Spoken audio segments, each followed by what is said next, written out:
Okay. I hope it's visible to all of you. Yes, ma'am. Yes. I Okay, fine. Last time, I think we finished here when we were talking about we did talk about the definition, then the different study types. Then I told you that why we should go for research. I told you that a good research starts with a good research question. Here we were last time when I said that steps of the research. Different steps of research are there, and in different books and in different authors, they have written all these steps with a little bit of differences between these. But the gist of conducting a research is the same. That you need to have your research question in hand before starting research. Then you need to write down your objectives. Then you need to select an appropriate research design, research variables. They should be clear to you. Analysis plan, then you need to draw a sample, you need to look into your methods of data collection, then you carry out research, collect the data, then you interpret and analyze it, and then you write a research report. This is actually an overall view of conducting a research. So we'll go step by step, and I will let you know that how do we basically conduct a research in this way. Let me just, if you have any questions in your mind, meanwhile you can ask. So let me just give you an example. We'll learn all these steps through a practical example.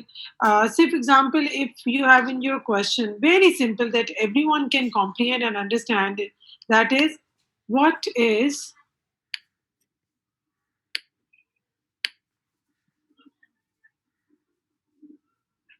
what is the what is the prevalence of anemia, right?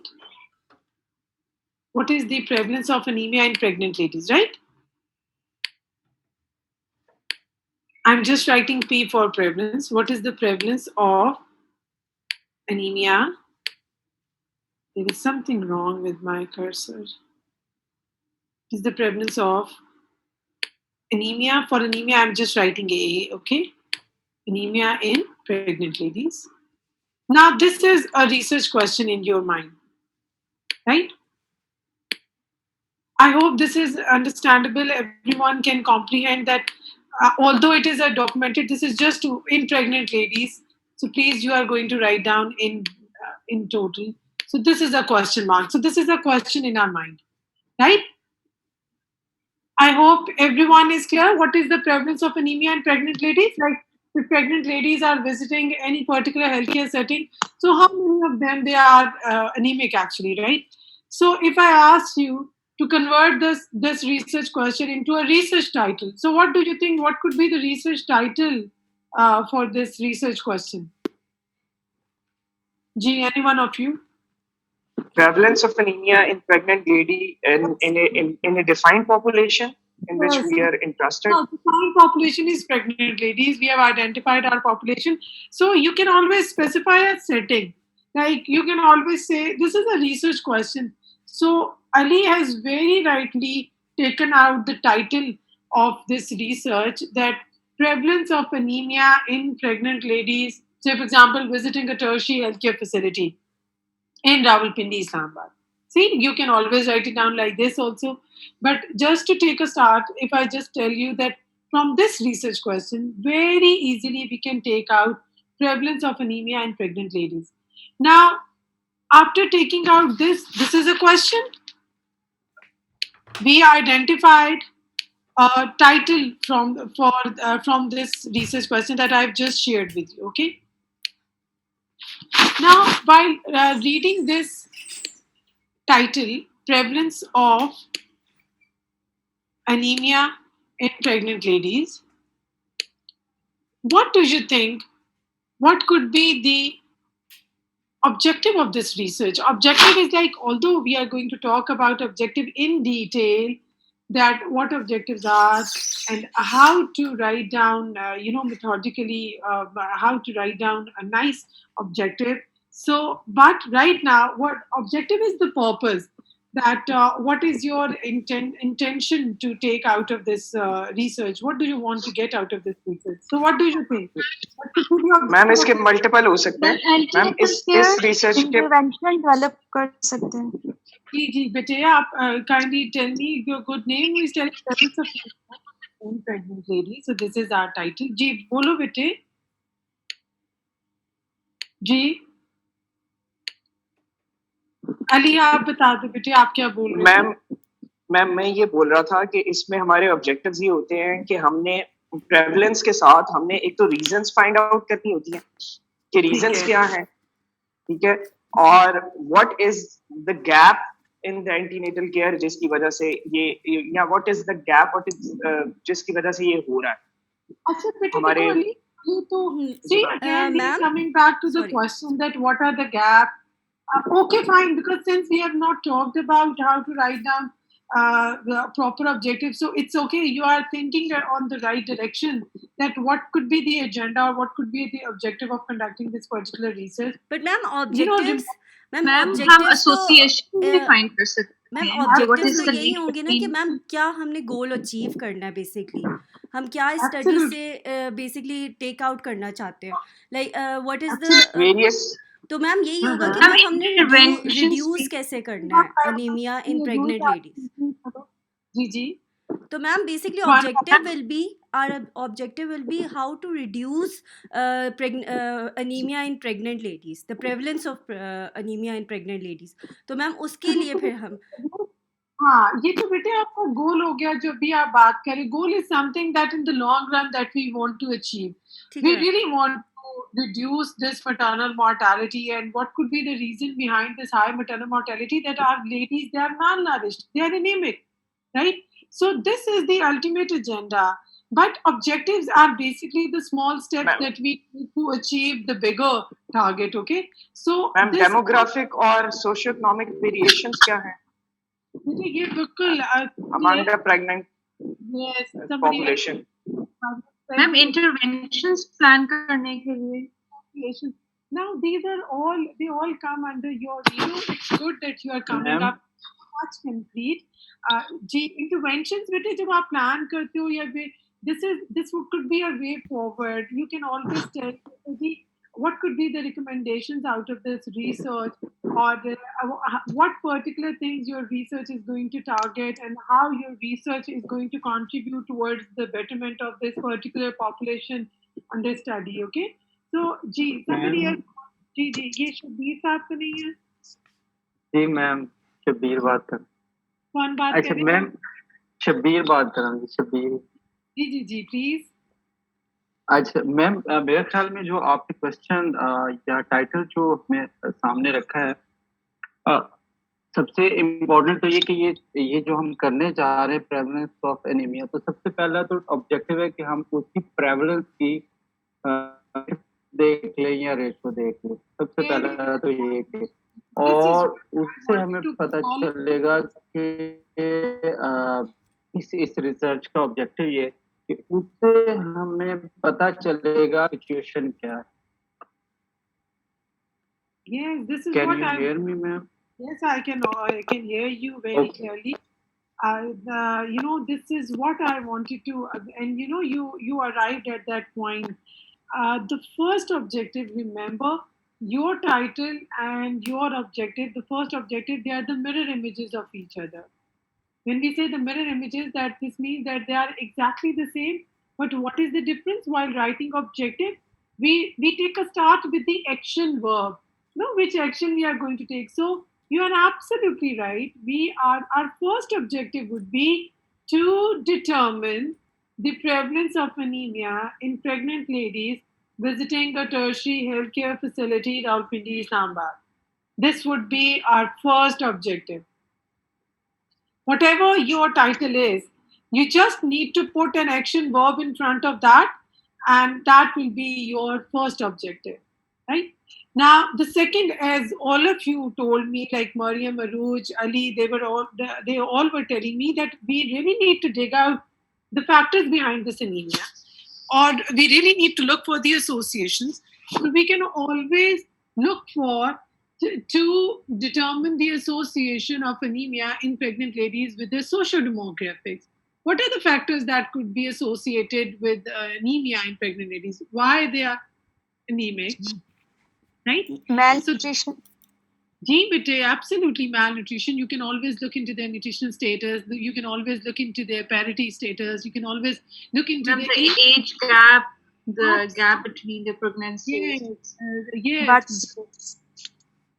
Yeah, the time lapse between the pregnancies. So the number of children that a woman is bearing. So the age of the woman herself, the socioeconomic status of the woman. So all these factors, they are the proxy indicators which are going to tell us about the health status of a pregnant lady, that why she's suffering from anemia, right?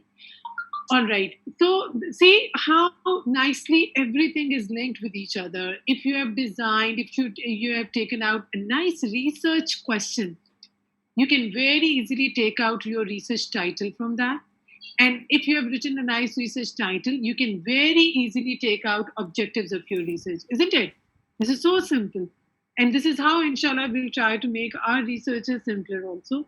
So, if I just asked you in this, the prevalence of anemia in pregnant ladies. So this objective number 1 and 2 are clear, that we want to look for how much prevalent it is, and number 2 is to develop associations of these anemia in pregnancy with the social demographic factors of the females. Now, the number third most important point that I want you to emphasize is, tell me what is the dependent variable of your research? What is the dependent variable of your research? This particular anemia in pregnant ladies. Excellent. Anemia. What are dependent variable is what in fact we are measuring. So what we There's are no measuring? outcome. Outcome. Dependent variable is basically your outcome variable, right? So what in fact we are looking for now, this is very, very important, because at times students, they are just stuck at till the last moment that what is our outcome variable. I will let you know that why is it important to know the outcome variable, because all your everything is going to be based on the nature of your outcome variable. Your whole analysis strategy is going to be based on this. Okay, so anemia in pregnancy is basically your outcome variable. It is pretty simple. I've kept this example simple just to make you guys understand that what pertinent things we can take out by designing a nice research question. All right. So this is your outcome variable. So can you make out, after looking at your objectives and all, that what could be the best study design that you can choose to conduct this research? Although study designs we'll be talking in detail. Cross-sectional. Cross-sectional. Okay. Cross-sectional study design. Okay, very good. Excellent.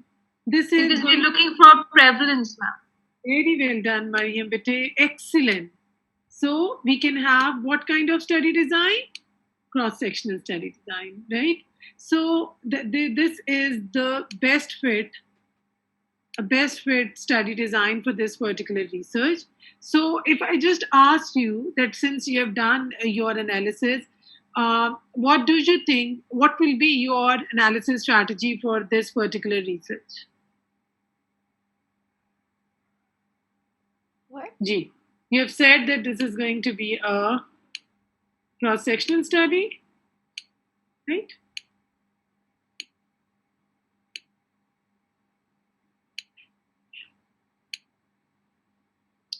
All right. So tell me, please, you're going to write it in detail. It takes me too much time. Okay.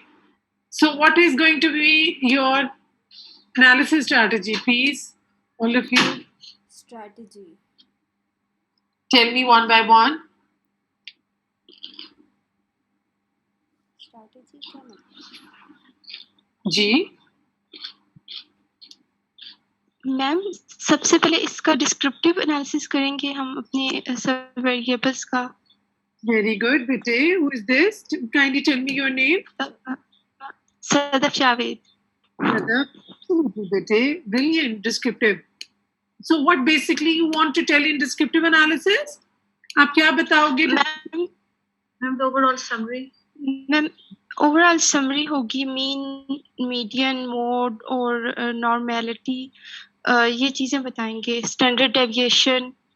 Okay. In this And we can tell the percentage of females which were anemic and which were not, the demographic question. Yes, ma'am. Yeah, before that, even we can, because anemic. It's like a summary, giving a summary overview of your sample. So, Sadaf is absolutely right that to begin with, we are going to tell that, okay, what was the mean age of my respondents? Or if you have developed categories, so you can always tell that how much percentage of females lie in these age categories, how many females there were in this particular age category. Of, say, for example, you have kept one category from 25 to 35. You have kept one class interval from 36 to 45. So you can always tell that, okay, so this much percentage of females they lie in this category. How many of them they had a children greater than number this or less, or the mean number of children in this, how many females there were in this trimester, and all these descriptive analysis. Either it is going to be in terms of percentages, frequencies, and percentages, or it is going to be in terms of means and standard deviations. Standard deviations. Very well done. So, descriptive analysis is going to give you an overall summary of your respondents. Okay. Then moving on to inferential statistics. So, how would you do that? G. Ma'am, different test. Ma'am, test. Yeah, ma'am, inferential we have बताइए आपने exactly बताइए which particular test which are you going to apply and how would you analyze this data, because G, inferential statistics. G. See, we want to.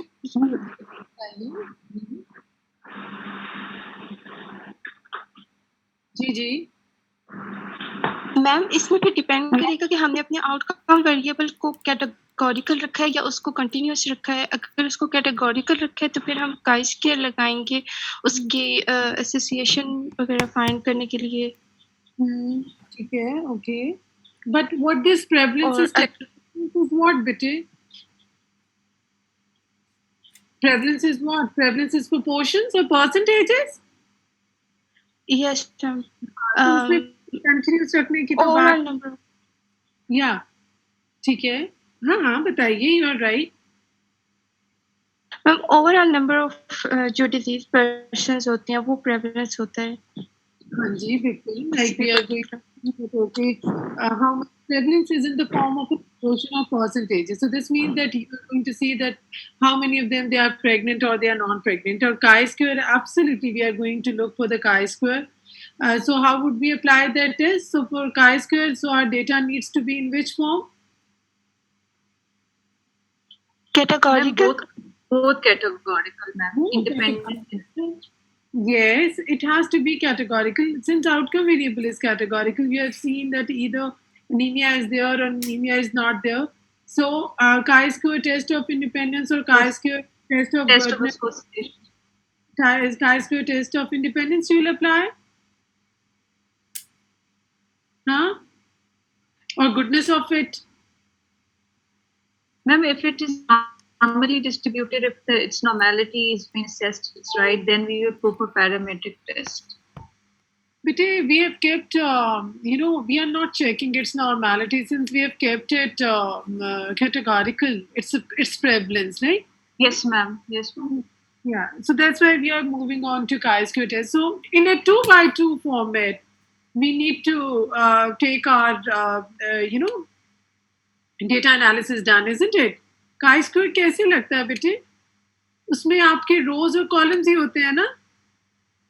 Yes, ma'am.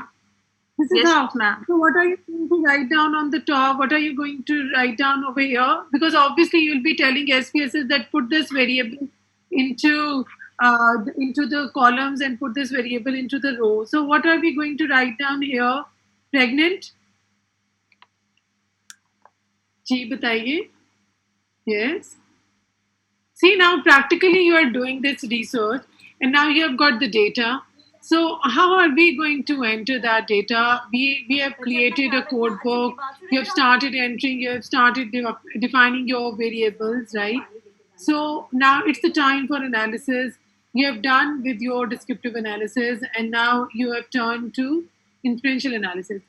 Although descriptive studies or cross-sectional studies, they are considered as a mere description of whatever data you have gathered. But we are going one step ahead of that, and we are applying test of statistical significance. Chi-square is a test of statistical significance, isn't it? Yes, ma'am. Yes. Yes, ma'am. The test of statistical significance are applied whenever there are comparisons, right? Whenever there are two groups, then we apply hypothesis testing. Yes, ma'am. I hope you're all with me. Yes, ma'am. We apply it. Remember, whenever we are looking for, whenever we are applying any test of statistical significance, this means that we had some hypothesis in our mind before the start of the study, right? So here in this, generally in cross-sectional studies, we just finish our analysis at the time of descriptive analysis. But how can we proceed further? This is because of your second objective that you have set in. Otherwise, your first objective is satisfied with your descriptive analysis. You have taken out the percentages, you have given an overall summary of your data and your sample, right? But why we are going one step ahead of mere description? This is because of the second objective that you have set. Now see what is your population of interest. If it's a cross sectional study, so how would you conduct that? I'll come to analysis. I think we need to talk about this, and then we will move on. Tell me, you have gone to a population, so how would you select your population there? Ji Hariya, are you comfortable in telling me like this? Or you are comfortable? Okay, tell me, what are we going to write down in the columns? You are going to tell SPSS that put this variable into columns and put this variable into rows. Yes. Ma'am, and non-anemic Non-anemic and pregnant. and pregnant, non-pregnant. Francis. Achha ji, okay, let me just write down, beta, whatever you are telling me.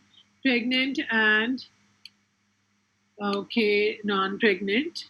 Let me just, okay, sorry. Pregnant and non-pregnant. And on in the row, what we are going to tell? जी बेटे anemic और non-anemic. जी यहाँ क्या लिखोगे आप? Anemic, non-anemic. and non-anemic. Okay, fine. Anemic and non-anemic. अच्छा जी. Now, what do you say? All of you say that this is how you are going to tell to SPSS? These are the variables that you are going to tell. That write down here pregnant, non-pregnant, and you can always put these variables here and this variable here, right? Anemia and non-anemia can be, or non-anemia can be in your columns, and the, independent variables, they can be here. So you all are, do you think that this is correct? This 2 by 2 table would be fine? Because SPS is Ma'am. Ji bete. And please tell me your name Ma'am. with Sadaf. Ma'am Sadaf Javed. Yes ma'am. Ma'am pregnant non pregnant की जगह हम अगर as के साथ association देख रहे हैं तो हम एज ग्रुप्स लिखेंगे, और अगर हम सोशो इकोनॉमिक स्टेटस के साथ उसका देख रहे हैं तो उनके ग्रुप्स लिखेंगे. आई थिंक इस तरह से होगा, क्योंकि हमारी स्टडी पॉपुलेशन तो है ही प्रेग्नेंट लेडीज, तो हम लोग तो उन्हीं को इंक्लूड करेंगे. Thank you, Sadaf. Absolutely, this is what I wanted you to come up. What cross-section you have taken? It's a cross-sectional study. So this cross-section comprises of pregnant ladies. What to talk of non-pregnant? Non-pregnant ladies, they are not our respondent population. Isn't it? What is Yes, a cross-section study? Yes. Yes, ma'am. We have taken a cross-section of pregnant ladies. That's it. We are not concerned about non-pregnant ladies. But within this cross-section, we can have different combinations. We are now going to make grouping within these then this cross section of pregnant ladies on the basis of independent variables, right?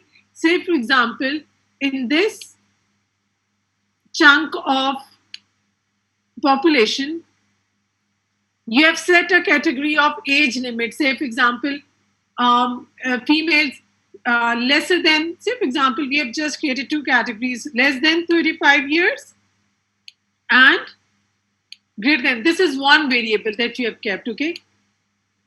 Or greater than 35 years. They are all pregnant, okay? But where do they vary? So there might be females who are less than 35 years and they are pregnant, they are positive, they are anemic, right? There might be females who are greater than and they are positive. There might be females who are less than this and they are not anemic, and there are, so this, don't you think that we can make 4 groups out of this like this? Yes, ma'am.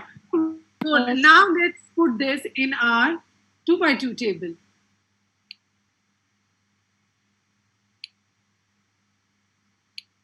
Here, anemia is positive and anemia is not there among the sample. And here we are going to write down exposure or independent variables, right?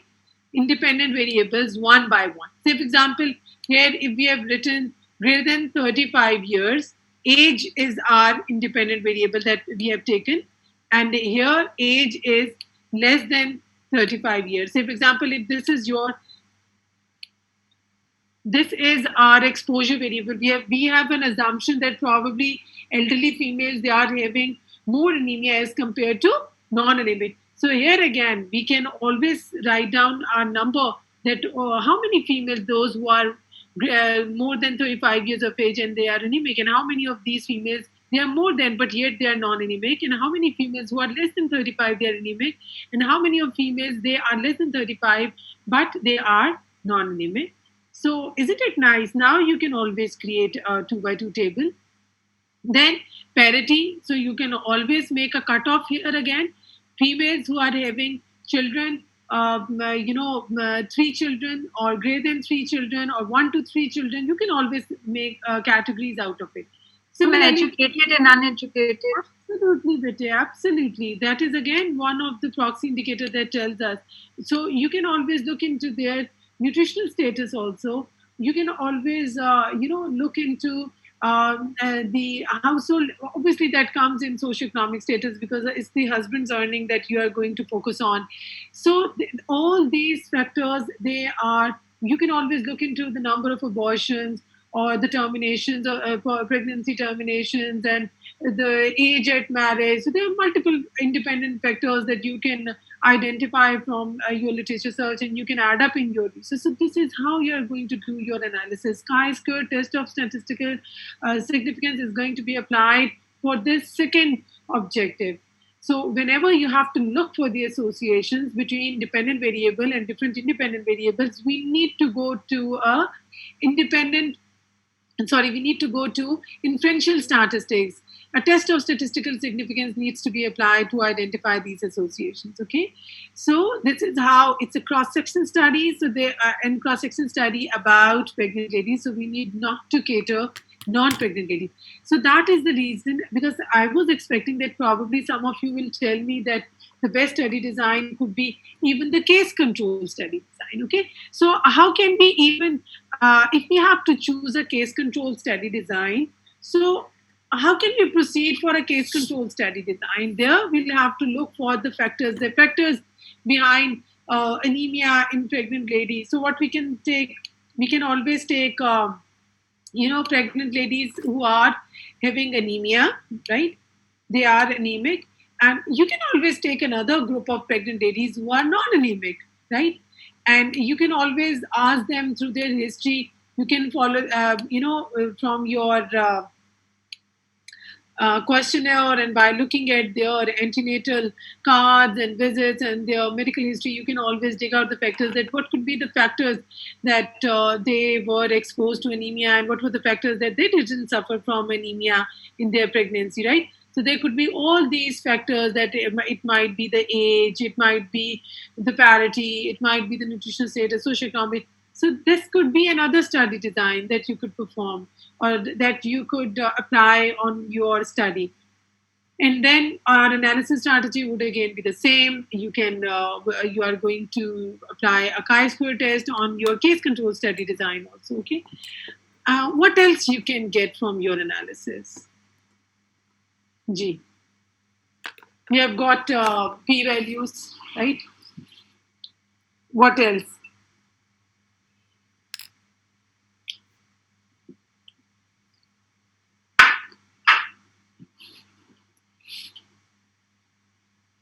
G.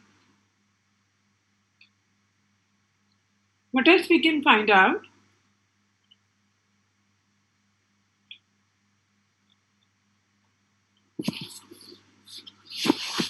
Have the factors affecting the most? Yes, very good. So how would we get to know that? You're so right in telling me this, Mariam. And how do we get to know that? Level of significance. But a level of significance, p value is something that is, liable to alterations whenever we change the sample size. Although we do, whenever even I take workshops for fellow-up trainees and for PhD people also, the p-value is something that we really focuses on. But p-value is liable to alterations whenever there is a change in sample size. So p-value is only telling you that whether there is an association between this thing or this. But how strong is that association? How do we get to know about that? If you can recall from your epidemiology knowledge, so what were the measures of association that we used to take? Do you remember? Odds ratio और relative risk. Odds ratio यहाँ पर. आप सदस्य हो बेटे? Yes, ma'am. Yes, ma'am. Good, bete, and thank you so much for recalling and telling me the correct answer. It's odds ratio, right? So whether it's a cross section, because cross section study and case control studies both they focus on odds ratio, they focus on prevalence. So we can get odds ratio whenever you are applying chi-square test and a 2x2 table analysis we are applying. So what we can get odds ratio. How to get odds ratio while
Okay, I think we should take a start. So we were talking about 18 students. They have joined me back. Let me just put it on recording also. Sorry.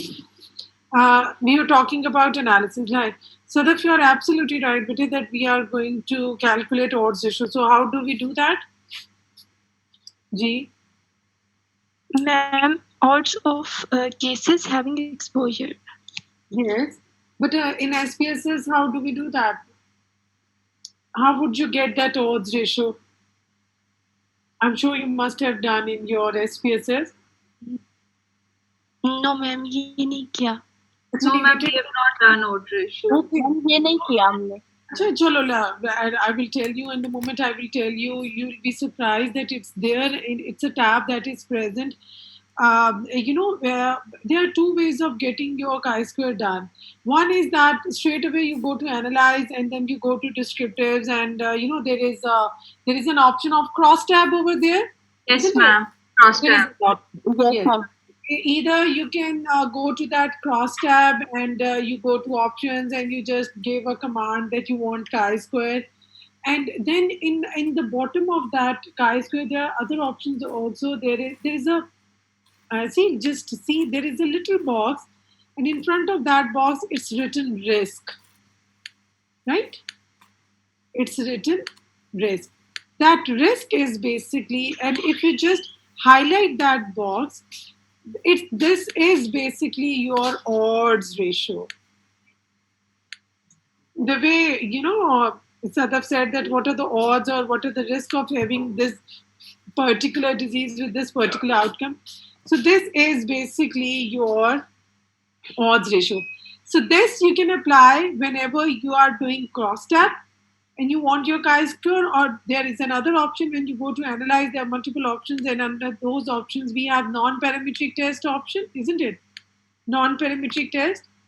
And then when you just open it up, there are further tests they open in front of you in which there is a chi-square test of independence, goodness of it and all. So you go to chi-square, and in the bottom of that chi-square also the risk is mentioned. So you just highlight this risk. This is basically the odds ratio. It will be calculated for you. Now, what is the what another, as somebody said, I think Mariam told me that we'll see that what are the levels of that association of these factors with the outcome variable. So, how do we identify that which particular factor is strongly associated, or apart from excluding the confounders or other biases? How do we control those biases and confounders through regression analysis? What is that analysis that helps us to control our confounders? In SPSS, it is basically regression analysis. Okay, so whenever, again, it is going to be based on the nature of your outcome variable. Now, here in this particular example, since we have kept our prevalence, since we have kept our anemia as categorical variable, so either anemia is yes or anemia is no, dichotomous variable. So in this particular case, whenever outcome variable is categorical, we apply logistic regression, right? Logistic regression is applied.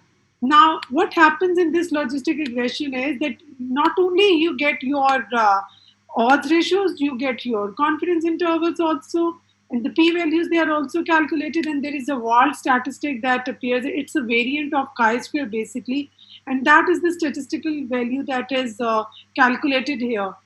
Logistic regression is applied whenever your outcome variable is qualitative. So all those variables which are coming out to be significant in chi-square analysis, say for example, age of the pregnant ladies, it comes out to be significant on chi-square, or the parity of the females, they come out to be significant. So what you will do, all significant variables you are going to put in logistic regression. We also call it as logistic regression modeling. Like I'm creating a model for my data, right? So in this model, you are going to put all your significant variables which are coming out to be significant when we say p-value less than 0.05. So they are going to be placed over here, you are going to put all of them in the logistic regression. Now, what logistic regression? It is the intrinsic quality of this regression analysis that it controls the confounders. If there is any confounding factor present in the study, it is going to overcome that factor, and that apparent association, it won't be visible. Sometimes variables, they seem to be significant p-value, they come up significant with p-values in chi-square, but once we put them in regression analysis, they come out to be insignificant, because this shows that probably it was this significance was due to some confounding factors. So all those confounding factors, they are controlled, and we did see that when we were doing regression analysis. I don't know whether we did confounding analysis in epidemiology in first semester, but here practically we will do that. Whenever you'll be collecting your data, you'll be putting it up. So the ultimate agenda is to keep your analysis till regression analysis.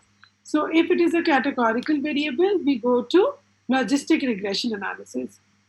And here we get to know that, okay, how much variable is strongly. So say, for example, there might be an odds ratio of 3 with age, or there might be an odds ratio of 5 with parity. So we can say that parity is females who are odds of having anemia among pregnant ladies is 5 times more among females who have a parity of greater than 3 children, right?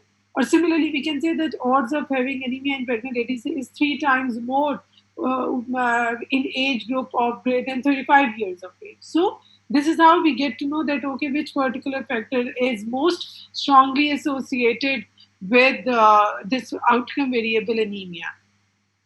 I hope it is clear. Yes, ma'am. Yes, ma'am. Now, Yes. Yes, with, ma'am. along with this, there is another very important factor that generally researchers, they cater and they look for that particular factor, that is confidence interval. It is very, very important. Okay.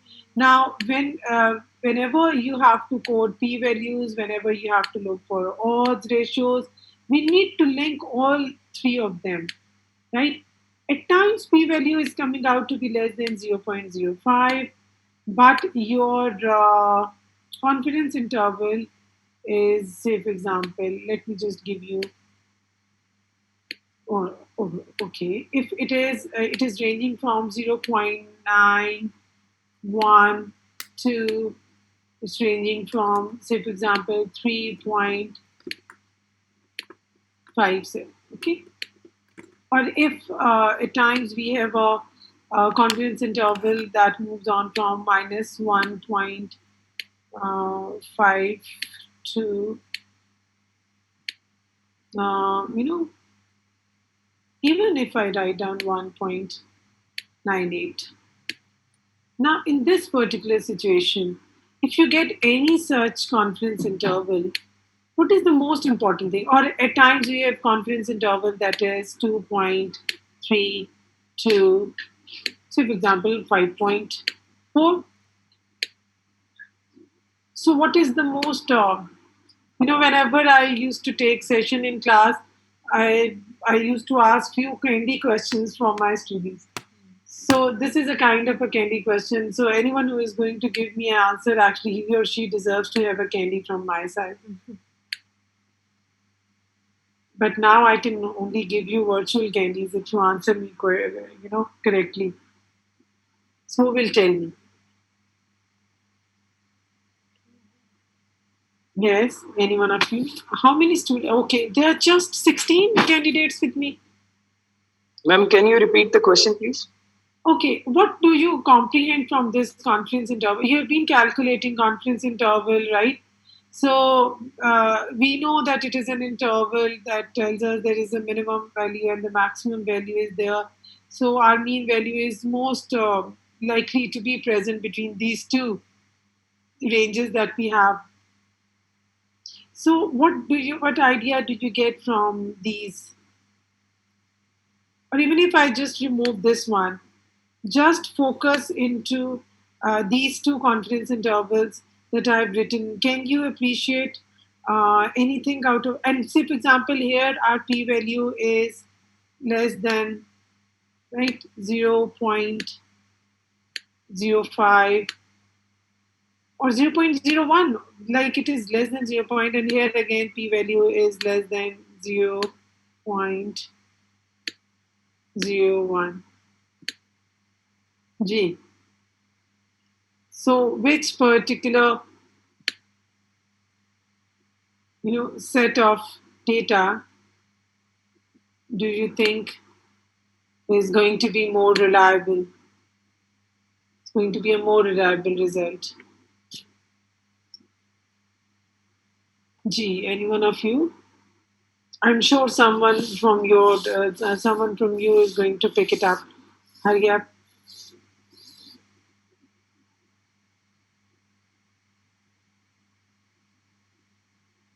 G. What this confidence interval is telling us? G, minus 1.52 to 1.98. Yes, I guess this one is more reliable. Okay.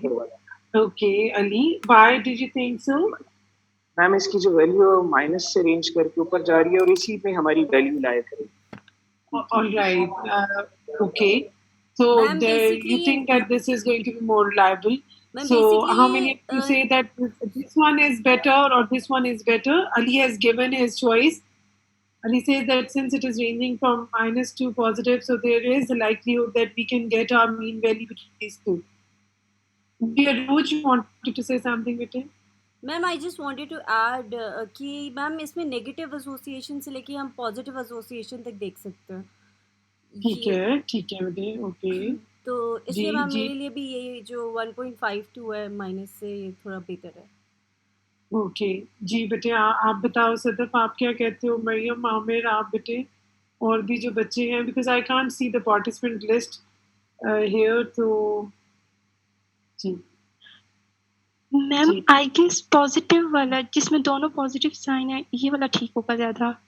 ठीक है. Yes, ma'am, I think we can ignore the minus sign. तो बेटे आप why did you think that this one is better? If any one of you give me the logic, so I'll be more than happy. Maybe in the same range. Mariam, okay. Anything else that you can pick up? So this is going to be a lifetime learning because this was my FCPS. In my FCPS Viva also, I got this question, and I was taking some other exam at some point, and another examiner asked the same question in a fellowship exam. This is going to be better. Why? Because here we don't have one. Here one is coming up, right? Whenever there is one means what? No association? No association? Yeah, ma'am no association. There is no association. No, there is no association. Whenever, do you remember when I used to tell you that odds ratio is 1 or the relative risk 1 means what? No, so whenever 1 is coming in your range, this means that it is coming up at some level. There is no association. So here you see 2.3 to 5.4, there is no one value that is coming up. So this, even if this would have been like the other one, that is again 0.91 to 3.57 again, it is going to be invalid. But if this would have been like 0.31 to 0.92, it's okay. Why is it okay? Because since it has not crossed 1, right? Whenever we say, what is your hypothesis? No difference. Isn't it? What 0 says, that there is no difference between these two groups. So that has to be. So, and again, as Ali said, Ali, we would have been more happy if we would have value like this, minus 1.52 to minus 1.98. Right, ma'am. Right? So this is something that we really need to focus on, because at times examiners in your thesis defense, like anybody who has interest, and I've seen examiners asking this question, that okay, what do you think, what is important in this particular confidence interval? Why do you think that it is insignificant? So whenever 1 is coming in your confidence interval, that means the result is insignificant. Okay, so generally researchers, in good quality researchers, so they focus on confidence intervals. They don't just rely on p-values. Okay, because I told you as sample sizes increases, p-values they tend to be significant. Remember this thing. So p-value, there are some intrinsic flaws, but definitely we rely on p-value in your at this particular stage. We just see that okay, if p-value is less than 0.05 or if it is greater than that, so we need to have a significant result or incident. And I'll definitely talk about this p-value also, that what it is all about. Do you want me to discuss this p-value right now or in the coming sessions? Just 15 candidates with me, and I don't know what they will do when they will conduct their research. In the comment session. And next question. So, okay, fine. Now, let me just take you back to my presentation. So, let me just, oh, okay. Let me just take my presentation back, and then I think it will be okay. Now this is, I hope it is now visible to you. Yes, ma'am. Yes, ma'am. Yes, ma'am. Yes, ma'am. Now let's have a look in the steps of research, as I told you, and we have seen it. Isn't it nice that we did it on our practical example to find out that first you need to identify your topic of interest. I've been always interested in looking into maternal and child health. So this could be anyone's interest. So you need to dig out your interest, that what is a particular topic that interests you most, because this should purely come out of your own interest, out of your own motivation. Yes, you can always share your ideas, you can always discuss your ideas with me, with your supervisors, with your peers, that okay, what I should do, because at times this is the most common factor that I have observed among students, that they don't really know that what interests them more. We don't really know that what is my area of interest. We are not familiar with our interest.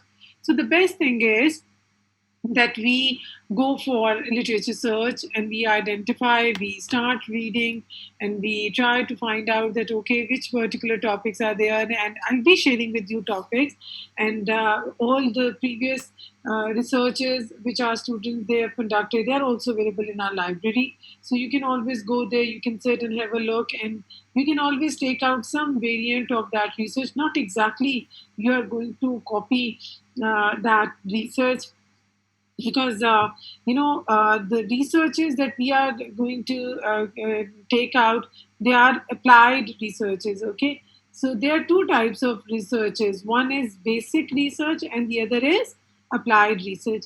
Basic researches are what the Europeans they are doing, or the quality researchers, like they are looking for new inventions, or now these days we are looking into vaccinations and all. So this is something basic, that coming up with altogether new thing, right? Making new inventions, new discoveries, that is basic research. Applied research is what we are all going to do, that we are going to apply others' results and others' findings into our research to create our own research rationale and significance. Okay, so what research you are going to do? Applied research, because we are going to apply, we are going to do literature search, and this creates the basis for conducting any research project. That first you need to dig out relevant literature.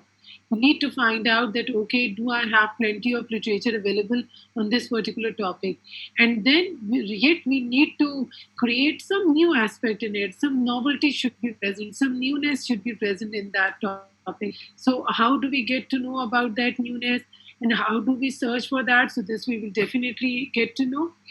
So, after identifying the research topic, we formulate our research question the way I just shared with you an example. So, then you start performing literature search, and you develop a research proposal. Then you perform data collection, analysis, interpretation, write up. And whenever we are doing our write ups and we are coming up with the results, so how can we expect to disseminate our information and results? Yes? Research paper, ma'am, or article? Publish. Very Publish. good. Excellent, excellent. So we need to get it published. Otherwise, you have written a dissertation, it is going to be a part of your library. You won't be able to let people know that what are your findings, what you have found out, and you won't be able to benefit your population from that. Okay. So this is the ultimate agenda that all of you should be looking forward, that we need to disseminate this information that we have collected through research publications. Okay. Now, for research publications, again, students they ask me that, okay, ma'am, what could be the different journals? How to identify that which particular journal is good? How would we decide that? And what is this impact factor? What are these issues and volumes and reviewers on peer review and all that? So definitely, we'll be talking about all these things and terms to you. And right now, I'm having 17 participants with me, and you are total 33. I don't know why students they have lost their interest in research, or this is the general pattern of your attendance these days. Because I used to have a little better attendance in epidemiology. So why is there shortage of attendance? Can somebody tell me, Aruj, what do you think, Bete? Why most of the students they are missing their sessions? Ma'am, that I don't know. Maybe they're too tired after job and everything. I don't know. I don't know. Actually, I can't Yeah. say. Yeah, you can't really say. So just I think, or probably research seems little difficult.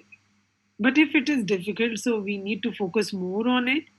Or is it dry? Is it? I think in epidemiology we used to, but here we are going to apply all our concepts of epidemiology and biostatistics. So these are the initial introductory sessions, and they are very important to give you an insight that what research is. And I'm afraid that if they are not attending, how would they design their synopsis? How would they come up with the defense? So 33 is a big number, and just 17 students they have joined. All right, no issues. Selecting a research topic. So, how would you select a research topic? Any idea?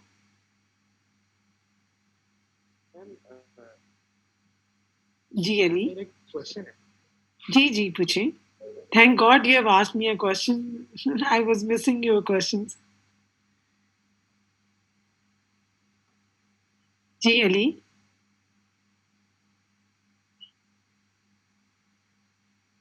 I think there is something wrong with his audio.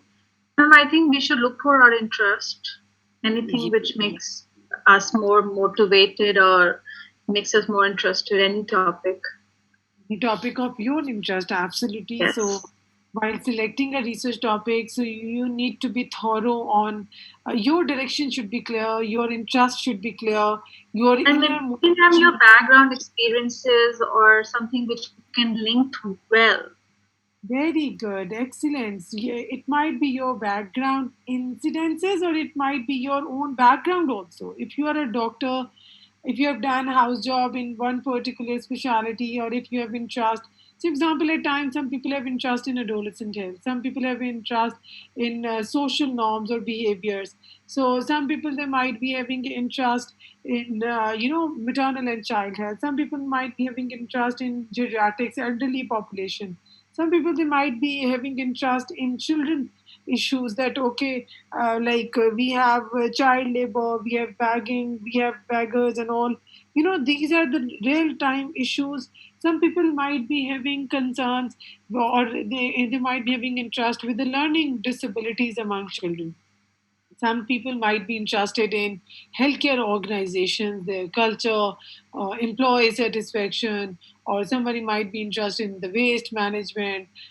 So there are multiple things that might interest you, or that might keep you motivated. So the first thing is that we need to ask ourselves that what is that particular area of my interest, what interests me most. Okay, so this is very important at the time of selecting a research topic. And if you are unable to identify your area of interest, it's okay. You can always talk about your different partner. I'll be sharing with you different topics in this presentation also, and in coming presentations also. So you can always look into, you can always talk to your supervisors, you can always talk to your peers, You can always look into the literature. You can sit on laptop and you can identify the public health issues.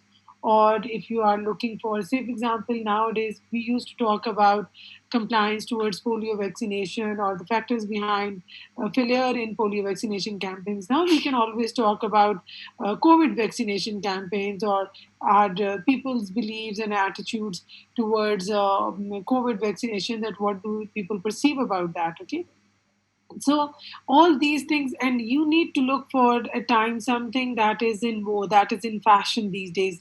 Like when COVID came, everyone started writing articles, everyone started doing research on COVID. So we need to stay current. We need to keep our the interest of the reader also. We should be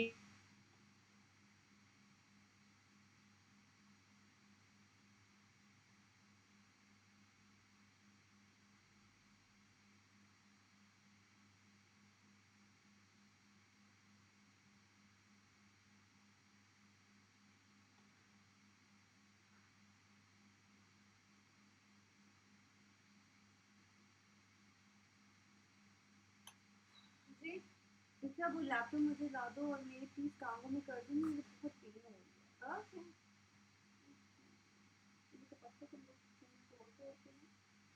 okay, ma'am आपकी आवाज नहीं आ रही। अच्छा,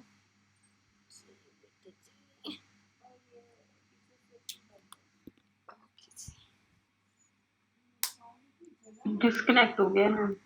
हाँ ma'am का disconnect हो गया। अस्सलाम वालेकुम एवरीवन। वालेकुम सलाम।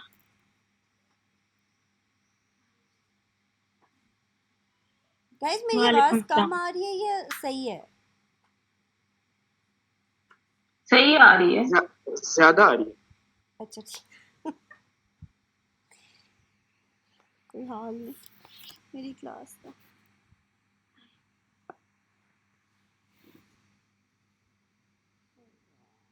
अच्छा, इसे मैंने अभी वो आपके कहने पे योगर्ट खिला दिया था, जो इसका कल वाला रह गया था थोड़ा बहुत, वो खिलाया। एक माशाल्लाह फुल खा लिया इसने। उसके बाद अभी हम पार्क गए तो वहाँ पे मैंने इसके लिए तरबूज, थोड़ा सा एप्पल और स्ट्रॉबेरी, ये तीनों चीज़ें मिक्स करके ले गई थी। सारा साथ चलता रहा बस। अब चाय और इसको मैम आप वेट करते हैं क्लास को? गाइस बस 5 मिनट वेट कर लो, आई थिंक उनका डिस्कनेक्ट हो गया है। डिस्कनेक्ट हो गया। शबीर भाई आप सो रहे थे ना? सच्ची सच्ची बताएं। मैं दूसरी ऑनलाइन मीटिंग अटेंड करके वापस आया हूँ अभी।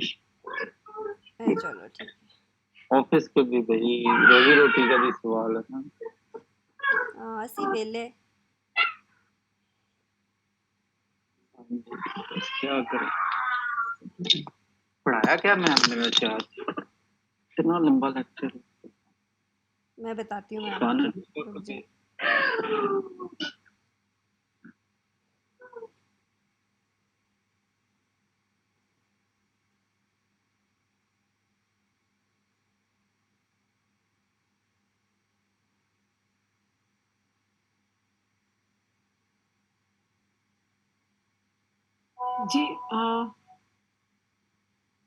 something went wrong with my Zoom, so I was unable to connect.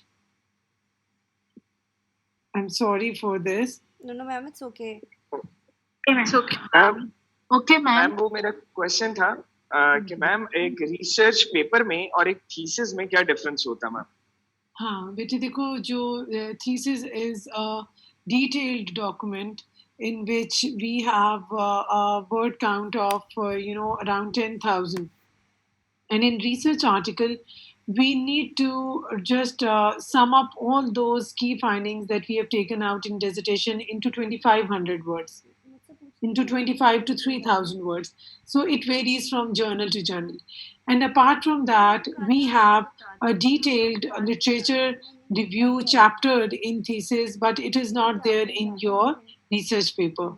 And similarly for the references also, we have a reference count of 70 to 80 in dissertation and thesis, but here in research article they need to be from 20 to 25. right? So that is basically the key difference. It's a detailed document. There is a detailed, elaborative introduction and literature review and results. They are also in detail. But at the time of writing research article, we need to follow the journal guidelines, and we need to frame our research article as per the journal guidelines. Say, for example, most of the journals, they ask you to sum up your results into two tables, or there shouldn't be more than two tables and one figure, right? So this means that all results that you have gathered, you need to put them, all the logical results, into two tables, and you are allowed to put one figure. So this is basically the key difference between thesis and your research article. Got it? Right, ma'am. Okay. So where were we? What we were talking about? What I was sharing? Yeah, I was telling you that we need to be, at times look into the current patterns, that what people started conducting all sorts of research about COVID vaccination when COVID was in. So they stopped doing anything. They stopped conducting researches on any other topic except COVID. Still, people, they are conducting researches on the lifestyle changes, on the psychological effects, the mental health of people who perform duties during COVID, and those who are COVID survivors. So there are multiple things that people started doing that. So this means that research topic should be selected in a way that you need to look forward, that okay, what could be the possible chances of publication once I'll be done with my dissertation, how much it would be easier for me to get it published. Like I was sharing with you that when I did my fellowship, so I chose non-communicable diseases. So non-communicable diseases are the diseases which are always in fashion. So whether you are conducting some research onto the cardiac patients, or whether you are conducting some research onto cardiovascular diseases or hypertension, or on asthmatic patients, so whenever, or diabetes and its relevance with all sorts of things, so they are going to be in fashion. So you can always expect to have very good outcome out of these researches as far as your publication is concerned. So some ma'am of the मेरा people. Question जी जी बेटे पूछिए. Ma'am मेरा question ये है कि ma'am कितने minimum number of variables और कितने मैक्सिमम नंबर ऑफ वेरिएबल्स होने चाहिए for a good research. Okay, there is no cutoff beta for this, Ali. It all depends that what is the scope of your research. Now, this doesn't mean that you, till the time you don't have 70, 80 questions in your questionnaire, so your research is not a good research. So your tool, or the number of, obviously your tool comprises of your variables. So the number of questions in your tool should be as per your objectives. So till the time your objectives, your variables are sufficient enough to meet your objectives,